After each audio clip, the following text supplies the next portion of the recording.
सपा के राष्ट्रीय अध्यक्ष और पूर्व मुख्यमंत्री अखिलेश यादव के उन्नाव में ताबड़तोड़ 4 जनसभाओं के कार्यक्रम में उन्नाव के जीआईसी मैदान में पहुंचे पूर्व सीएम ने कहा कि उन्नाव से इंकलाब होगा और 22 में बदलाव होगा, क्योंकि भारतीय जनता पार्टी से झूठी पार्टी कोई नहीं हो सकती। और कहा कि देश में झूठ बोलने वाली पार्टी भारतीय जनता पार्टी है। बाबा योगी झूठे हैं, किसानों को समस्या हुई। उन्नाव के विकास पर भी जमकर अखिलेश यादव बोले। कहा कि सपा सरकार में बनाए गए पैदल फुटपाथ और सड़कों के किनारे लगी लाइटें भी किसी ने चोरी कर ली। ये बीजेपी वही है जिसने किसानों से कहा था हमारी सरकार बनेगी तो किसानों की आय 2 गुनी कर देंगे। दिन रात हमारा किसान लाइन में खड़ा रहा, लेकिन ये सरकार खाद नहीं दे पाई।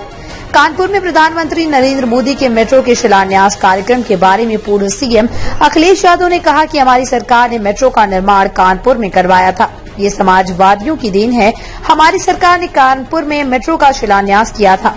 बीजेपी सरकार की आदत हो गई है कि हमारी सरकार में किए गए कार्यों को अपनी सरकार में अपना विकास कार्य बताकर विकास कार्यों का शिलान्यास और उद्घाटन कर रहे हैं। और कहा कि ये बाबा झूठ बोलते हैं कि नहीं, क्योंकि गंगा के पार हम हैं, गंगा के पार वो हैं। ये बात इसलिए बोले आज मोदी जी का कानपुर में मेट्रो का उद्घाटन का कार्यक्रम था। यही मेट्रो का उद्घाटन पूर्व में हमारी सरकार कर चुकी है।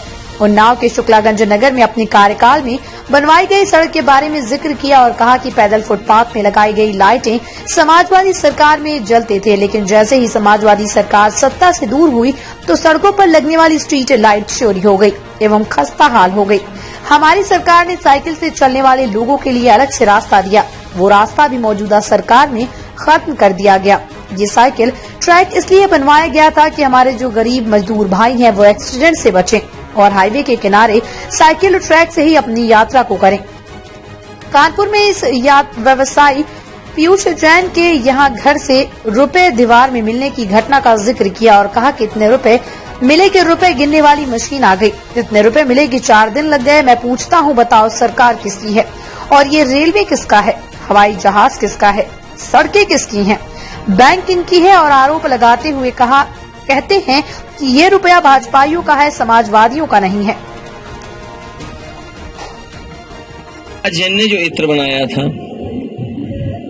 आप लोगों के माध्यम से, पत्रकार साथियों के माध्यम से ये प्रचार किया गया कि वो समाजवादी पार्टी का। दोपहर आते आते हमारे पास जागरूक पत्रकारों को भी समझ में आ गया समाजवादी पार्टी से कोई रिश्ता नहीं है, तो वो भी पलट गए दोपहर के बाद तक। सुबह तो यही हेडलाइन चल रही थी, समाजवादी पार्टी का इत्र कारोबारी।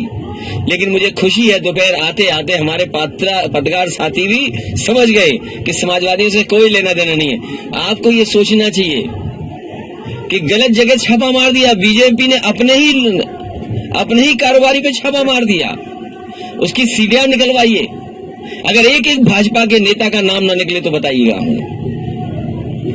जो पीयूष जैन जिनके वो घर में छापा पड़ा है, जिनके यहाँ अभी भी नोट निकलने, अब तो नोट निकलना बंद हो गए हैं। बेसमेंट में नोट निकले, दीवालों में नोट निकले, लॉकर्स में नोट निकले। जिम्मेदार कौन है? वो छापा मारना चाहते थे इत्र वाले के यहाँ, उसका नाम था पुष्पराज जैन, इनका नाम था पीयूष जैन।